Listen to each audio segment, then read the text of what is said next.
est à Petit Rodrigue, un quartier qui ne se trouve pas loin de Sainte-Croix, là où habitent un peu plus de 400 familles et plus de 500 enfants dans des conditions très difficiles. Ces familles se retrouvent souvent sans électricité et sans eau potable. La drogue y fait des ravages sans que les autorités ne s'en soucient. Au fait, le problème qui nous gagne ici, nous avons un problème, comment dire, quand la pluie tombe, nous ne pouvons pas amorcer, les enfants ne peuvent pas aller à l'école.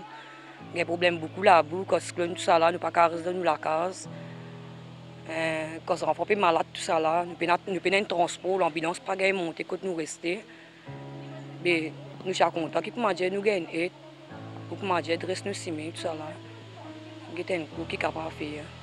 Parce qu'au fait, normalement, le ministre Jack Ma, il pas reconnaître nous local ici. Jusqu'à l'élection qui dit venir promettre nous l'échelle de la terre, mais quand il finit, il dit Jack Ma, il pas reconnaître nous, il pas connu.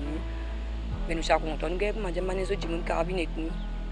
Et nous pouvons faire parce que nous avons des enfants, nous pensons sécurité, nous pas non, il pas faire des enfants quand ils mort, c'est quand gros la pluie, les enfants les pieds cassés, l'armée cassée, tomber. Pas capable, les pieds des enfants, les pieds malades, puis gros boutons dans les pieds, on a la boule. Nous sommes contents que nous avons plus d'aide. Mais les autres viennent nous. La petite maison en tôle de Perrine Christiane, partie en flammes il y a quelque temps de cela, n'a d'autre choix que de vivre dans 2 pièces en tôle avec plusieurs enfants à sa charge.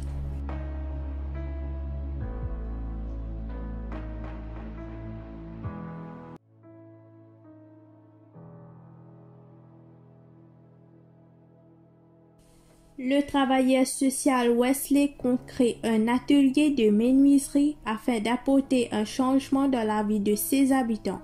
Je me trouve ici, nous sommes capables de faire un atelier pour les enfants. Enseigner les autres pour réparer une chaise, la table.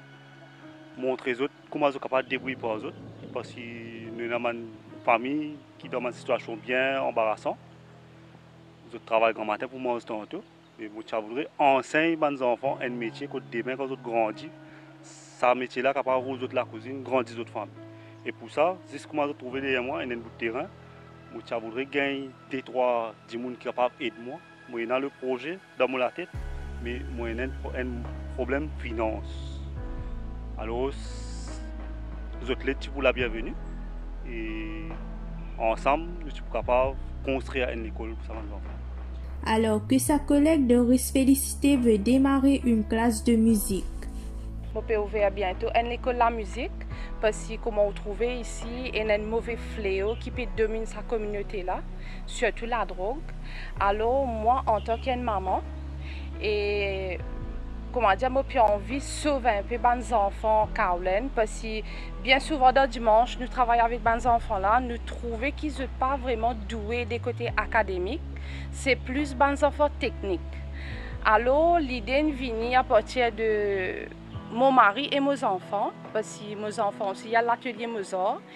Et ça inspire beaucoup comment là-bas, je trouve les enfants peuvent jouer la musique. J'ai une idée, je me dis, pourquoi pas ici, nous créer une affaire pour nous communauté, nos enfants. Pour sa part, l'activiste social Bruno Lorette dit lui apporter sa contribution qu'il peut.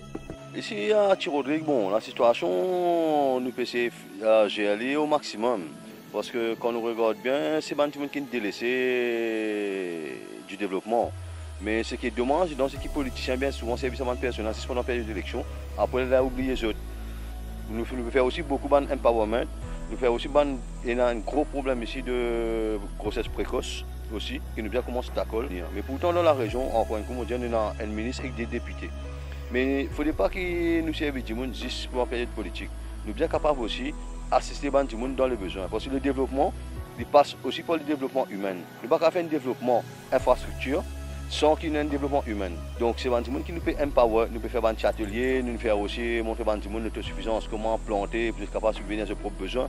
Nous pouvons aussi au niveau counseling, aussi, au niveau surtout des jeunes filles, des filles mères. Donc il y a beaucoup qui nous peuvent faire nous ici, mais c'est nous ici nous limiter en tant que 4 à 5 personnes qui peuvent dans un endroit comme ça, ce n'est pas évident. Mais surtout pendant la période de Covid, quand nous avons beaucoup aidé aussi avec beaucoup de camarades qui viennent aider ici. Mais je pense qu'il arrive là vraiment pour qu'ils nous mettent la main ensemble faire des affaires. Il ne faut pas que comme si une partie de la société bougeait et l'autre partie reste en ordre.